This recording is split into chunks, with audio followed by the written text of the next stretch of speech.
여러분, 어려움이 많을수록 우리가 우리의 마음을 지켜야 합니다. 두려움, 염려, 또 분노 또는 우울증, 별의별 마음의 공격을 당합니다. 그때 우리가 반드시 해야 할 일은 마음을 평안하게 지키는 것입니다. 그래서 골로새서 3장 15절에 이렇게 말씀합니다. 그리스도의 평강이 너희 마음을 주장하게 하라. 여기서부터 하나님의 인도를 받는 거예요. 내 마음의 평강을 지키는 것. 기도를 언제까지 해야 됩니까? 내 마음이 평안해질 때까지. 두려움이 떠나고 염려가 떠나고 분노하는 마음이 사라지고 내 마음에 우울한 마음이 떠나고 평안한 마음이 올 때까지 그렇게 기도하는 거예요. 하나님은 반드시 그렇게 역사하세요. 그러나 마음이 평안해진 것으로 끝 아니에요. 마음은 거기까지 지키는 게 아닙니다. 반드시 감사합니다. 이 고백이 나올 때까지 가야 비로소 우리가 마음을 지킨 거예요. 어려움이 생기고 시험이 오고 별의별 말을 듣고 해도 죽을 것 같은 위기가 와도 하나님께 기도하면서 내 마음이 평안해지고 그리고 하나 더 나아가서 하나님 감사합니다. 그러면 반드시 하나님이 우리 삶을 책임지세요. 그래서 15절 하반절에 너희는 또한 감사하는 자가 되라 그렇게 말씀한 거예요. 추수감사절에 우리가 정말 이 말씀대로 해야 합니다. 올해 어려운 일, 힘든 일 참 많고 앞으로도 그런 예상이 되지만 감사하는 자가 되라. 여기까지 가야 우리는 이 어려운 때를 이겨낼 수 있는 거예요. 제가 부목사로 처음 부임해 갔을 때 그때 일을 가만히 돌아보면 참 어렵고 힘든 일이 많았었어요.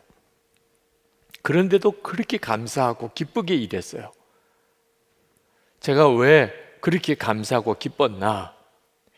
제가 군목 훈련 받다가 다리가 부러지고 그리고 인관도 못하고 장애인이 될 절박한 처지에 그때 어느 교회에 가서도 일할 수 없었어요.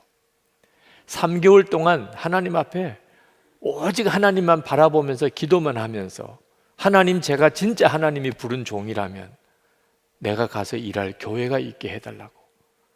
나는 찾아다니지 않겠는데 나를 부르는 그런 전화 한 통이라도 하나님이 달라고 그렇게 기도하고 응답받고 간 교회가 거기에요. 그러니 다른 분들이 안 하겠다는 일 다 내게 오고 또 밤을 새도 다 감당하기 어려울 만큼 일이 많아도 저는 너무너무 기쁘고 감사하더라고요. 그리고 돌아보니까 그렇게 기뻐하고 감사하면서 그 어려운 일을 감당했기 때문에 제가 목회의 복을 받은 것 같아요. 제가 처음 담임 목사를 부산 제일교회에 갔습니다. 근데 그때도 참 어려웠던 교회예요. 전임 목사님이 예배당 건축을 겨우 마쳤는데 갑자기 돌아가셨어요. 너무 무리가 되어서. 교회 부채는 많은데 제가 젊은 목사가 부임해 가서 감당할 길이 없어요. 헌금은 목사도 헌금은 해야 되겠는데 돈이 없어요. 그래서 제 아내와 의논하고 1년 동안 교회에서 받을 사례비를 다 교회 건축 헌금으로 약정해서 드렸어요. 뭐 먹고 살아요, 목사는. 그래도 기뻤어요. 그래도 너무너무 감사했어요. 이유는 6개월 전에 그 교회 부임해 가기 6개월 전에 대학원 마지막 논문 학기를 남겨놓고 하나님께서 제게 너 석사학위를 바칠 수 있겠느냐. 정말 가슴 떨리는 하나님의 마음을 받았어요. 고민을 많이 했지만 결국은 순종했습니다. 그때 저는 학위도 없는 목사가 어느 교회 청빙을 받겠어요. 그래서 교회에서 제대로 저를 불러줄 때는 없을 거다. 마음 정리했습니다. 그런데 6개월 뒤에 그 교회에서 젊은 저를 담임 목사로 불러준 거예요. 모든 게 다 감사했어요. 교회에서 생활비 안 줘도 감사했어요. 그렇게 감사하더라고요. 근데 돌아보니까 그렇게 감사하고 또 감사하고 살았으니까 목회의 복을 받은 것 같아요. 교인들도 힘들고 어려워도 감사하는 목사가 좋게 보였던 것 같아요. 여러분, 사람들도 힘들고 어려운데 그것을 오히려 감사하며 그렇게 일하는 사람을 다 좋게 생각합니다. 그게 사실 잘 되는 비결이더라. 다 주목해 보고 있어요. 힘든지 어려운지 다 알아요. 그런데 다 감사만 하고 살면 어떤 사람이 환영 안 하겠어요? 하나님도 마찬가지세요. 하나님도 우리가 어떤 형편인지 다 알아요. 그런데 감사하고 또 감사하면 하나님이 얼마나 마음이 기쁘시겠어요.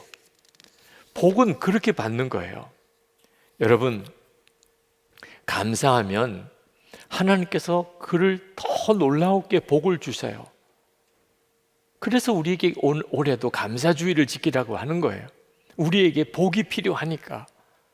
지금 우리에게 하나님의 은혜의 역사가 더 필요하니까 감사절을 지키라고 하는 거예요. 불평과 원망, 그건 망하는 길이에요. 성경이 증거하고 있어요. 그러므로 추수감사주의를 절대로 형식적으로 지키면 안 됩니다. 그저 알고만 지내는 감사절 되면 안 돼요. 아유, 오늘이 추수감사주일이었어? 이렇게 넘기면 안 됩니다. 그건 사실 망하는 것과도 같아요. 출애굽기 23장 15절에 보면 하나님께서 감사절을 지키되 빈손으로 내게 보이지 말지니라, 이런 말씀을 하셨어요. 참 하나님답지 않은 말씀입니다. 하나님이 우리 재물이 뭘 더 필요하시겠어요? 모든 걸 다 하나님이 주신 건데, 그런데도 하나님이 감사주의를 빈손으로 지키지 마라. 하나님을 위해서가 아닙니다. 우리가 감사주의를 적당히 형식적으로 마지못해 그것도 잊어버리고 이렇게 지킬까 봐 하나님께서 아주 엄히 말씀하신 거예요. 하나님의 마음은 너무너무 간절한 거예요. 우리가 정말 하나님이 복을 주실 자가 되게 하기 위해서 그러신 거죠.